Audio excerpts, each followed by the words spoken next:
ఏలూరు పాత బస్టాండ్ సెంటర్లో ఆంధ్రప్రదేశ్ రాష్ట్ర స్థాయిలో 10 వామపక్ష పార్టీల పిలుపులో భాగంగా పాలనాస్తి ప్రజలకు సంఘీభావ కార్యక్రమం చేపట్టాయి.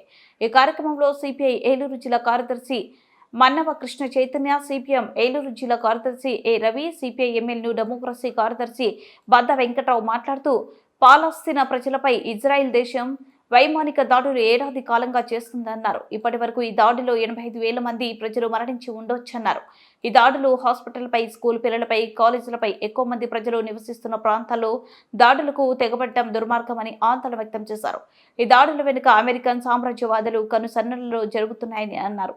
అమెరికన్ దేశం ఆర్థిక సంక్షోభంలో నెట్టబడి ఆ సంక్షోభం నుండి మెరుగుపడటానికి ప్రపంచంలో వివిధ దేశాలపై యుద్ధాలు జరిగే విధంగా ప్రేరేపిస్తున్న అమెరికన్ సామ్రాజ్యవాద విధానాలకు వ్యతిరేకంగా ప్రజలంతా పోరాడాలని నాయకులు పిలుపునిచ్చారు.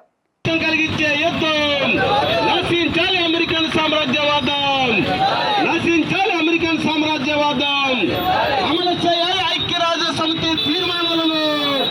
పాలస్తీనా దేశంపై ఇజ్రాయెల్ యుద్ధం, పాలస్తీనా దేశంపై ఇజ్రాయెల్ యుద్ధం, పాలస్తీనా దేశంపై ఇజ్రాయెల్ యుద్ధం.